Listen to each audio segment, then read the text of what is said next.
Hello and welcome back. So today I'm going to be tackling a task which I've been putting off for a very long time, and it is not even a task which takes that long to do, but it's one of those tasks that gets pushed to the back and you don't end up doing it for ages. So the task is to go through this big basket of art that my children have made and decide what we're keeping and what we're getting rid of, and I'll just share with you my process and how I do that as I go through it. But yes, it is a very big basket of stuff. And I just thought maybe some of you would like to just come along and do this with me and just chat as we go along. So what I do is I just look and I see the type of art project that it is. So this is a worksheet. So I put worksheets in one pile. I generally don't keep very many worksheet type activities.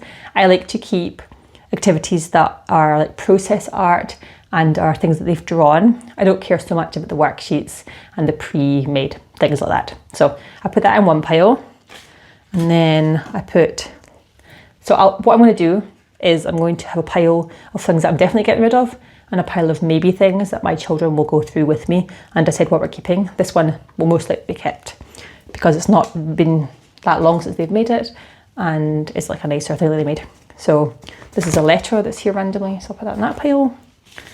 And then this is a letter my son has made. My son loves to make letters and just give them to people. So I'll just put that in there.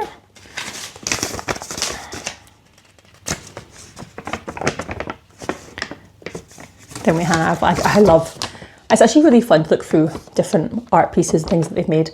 And my son, my middle son loves to do little people and they're so cute. So I'm probably gonna keep a fair number of the little people.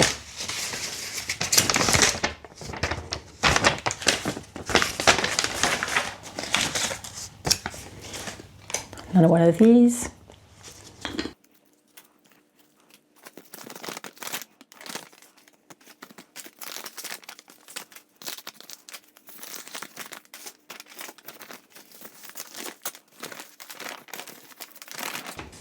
Look at this picture my son did of our family.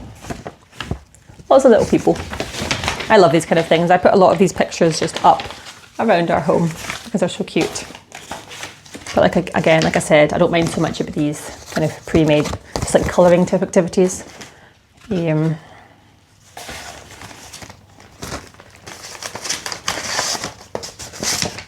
it's impossible to keep loads and loads and loads of different art, isn't it? Because I have 3 children, and if I keep all their art the rest of their time at home, then I will literally have boxes and boxes and boxes, especially because my middle son loves to do lots of drawings.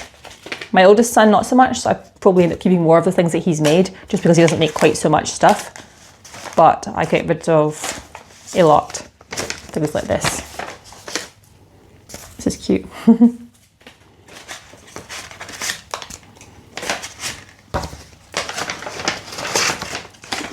My son decided to do splatter art one day, which he'd seen on the Art Ninja TV program, and it's actually really cool, but he decided to do it inside this room, which of course then splattered our ceiling and our walls and everything. So I was like, let's take this activity outside.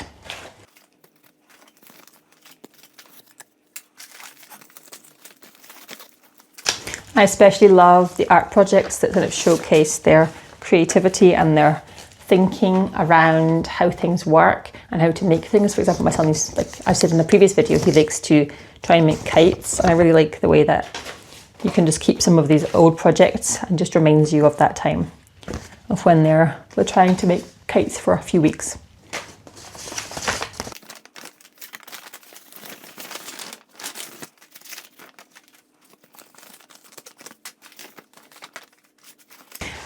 And then what I do, if I end up with too many things in the keep pile, what I do is after we go through it with my sons and they get rid of things that they don't mind about it so much, what I do is I take photos of the things that they don't want to keep if they're things that I want to have memories of. For example, with my son, like I said, makes lots of pictures of people, and so we've got so many of them, but some part of me doesn't want to get rid of them because they're sentimental, you know. So what I do is I just line up a bunch on the floor and then take a photograph of them, and then I can have that photograph and print it out at some point in the future if I want to, and then I don't feel so bad about throwing away some artwork.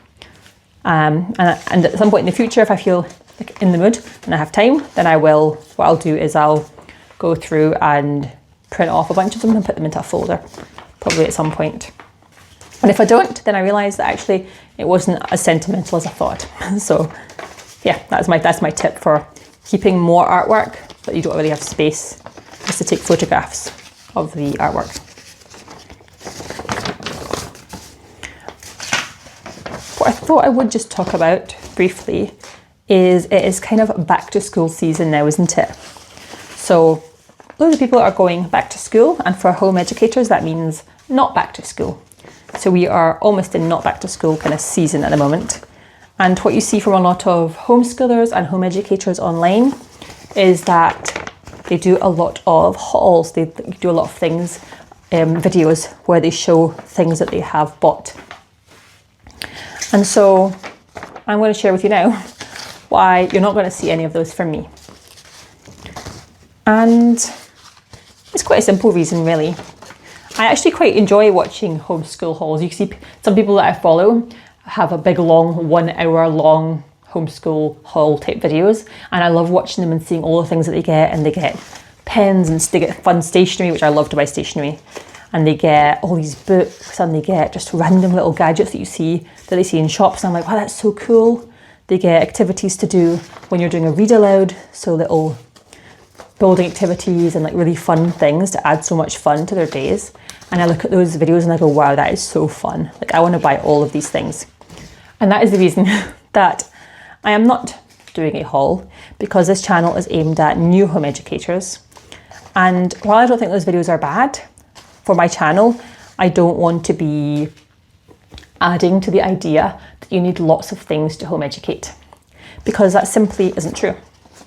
You don't need very many things at all to home educate. And anything that you do buy and that you see in all of these homeschool haul videos are extra things that you don't actually need most of. And I think the people that even make these videos would say that you don't need these things to home educate, but they make these videos because they're popular, they get lots of views, people like to buy stuff, and I get that. But yeah, I don't want to perpetuate the idea that you need a lot of things to home educate when my channel is aimed at new home educators, because I just don't want people to go out and spend loads of money and waste their money on things that you might not end up using, things that you don't necessarily need. So I can share with you the things that I am going to get, just verbally, and it's not very many things. It's things that I've written down that I'm like, we actually need these things. What I do to prevent myself from overspending, if I do watch these videos, what I do is I have a note on my phone, which is just homeschool supplies, home education supplies. And then whenever I see something that I think looks good and I would like to buy, I write it in my notes app thing on my phone, and then I just leave it there. And then for a few weeks I do that. When I'm researching things that I might want to buy, and I leave it there for a few weeks. And then when it comes to time to actually buy things, I go through it all again, and I realise that half the stuff I've put there is really kind of unnecessary. I don't need it. We are on a bit of a budget, so we don't want to just be buying random things. And a lot of things I've written down, I'm like, that is extra things that we don't really need, and that is not going to add that much to our home education days.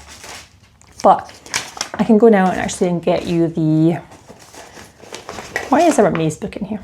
I can go and get and show you and tell you what I have on my list currently that I'm going to buy, and it is not very many things. And you need very, very few things to home educate, especially in your first year. So even the things that I'm going to share with you now that I'm going to get are not even necessary, probably some of them, to home educate. What you really need: a library card, some pens, pencils, pens, paper, access to books, like I said, like the library or otherwise, and what else? Very, very little else, to be honest. Very little else. Okay, so I went and got my little planning sheet with all my plans for this new year coming up, and I've written a little bit with materials at the bottom, and I'll just share with you what I'm getting and why, but it's not super exciting. So the first thing is felt tip pens, because we have, actually you can see it there, a whole thing like this of random assorted crayons, pens without lids, just really, really random stuff that you just accumulate, you know? So I want to get rid of that bag and just get a whole new, brand new, nice set of felt tip pens. Then I've written some Yoto cards. We love to use Yoto cards. My son learns so much through Yoto cards, but it is kind of expensive. So we're probably going to get one set of Yoto cards, and it's probably going to be like a sciencey kind of set. Then I've written nature notebooks and pencils. That's because I'm thinking about doing nature notebooking with my sons this year. It's not something my oldest son was ever that interested in. But my younger son, like I said, loves drawing. And so I thought it might be quite fun to go and do a bit of nature notebooking. So that's just some blank notebooks that we need and then some colouring pencils. And we're going to start off with that, see how we go. Definitely not an essential thing that you need. And I've not ever done nature notebooking before this year. So we're going to give it a go and see how it goes. Like I said, my older son would not be that interested in it even now, but we're going to include him as well. And my younger son shows quite a lot of interest in drawing naturey things when we're out for walks. And seeing as we're going out for the walks anyway, I thought maybe we could incorporate that. So that's the next thing on my list. And then the last thing that I have goes along with that, and it is some kind of guide to British wildlife, just so that when we go out and we see a tree or something, we can kind of look it up in our reference book and find out what it is. So yeah, that's all I've got at the moment. There will definitely be a few more things added to that, some books around different subjects, but I've not written down exactly what I want to get yet. Whenever I buy books, I always look up reviews for the kind of ones that I want, and I try and make them living books, so stories that are very not interactive, they're very engaging, but they're also a lot of learning within them. And so if we're going to do that, and that's probably the biggest thing that I spend money on, is specific living books that I want to buy. And I usually buy them through World of Books, through Awesome Books, through Abe Books. These are all great places, and I actually just go through them all and see where it's cheapest and buy it there, because I'm on a budget and I want to keep costs down. So that's my recommendation. If you want to buy, if you don't want to just get library books, you want to buy, go through these second-hand book websites. Most of them have free shipping and are pretty cheap. So that's my recommendation. But like I said, all of those things pretty much that I've just mentioned are optional things. You don't actually need any of them, and you need very few things to actually start home educating. And that's why you're not going to be seeing a huge home education haul from me. And yeah, if you want, I can share in a future video what I actually end up buying for our new home education year and our plans and that kind of thing. But yeah, that's my plan so far. I'm still thinking about exactly what we're going to do this year. Okay, so I finished doing all my sorting of my piles. So this is my pile of stuff that we're keeping, definitely, which it's not too bad, not too much. Mostly just drawings and things like that. And then my pile of getting rid of, but checking with my sons if they want to keep any of it, is like this. So a bit bigger.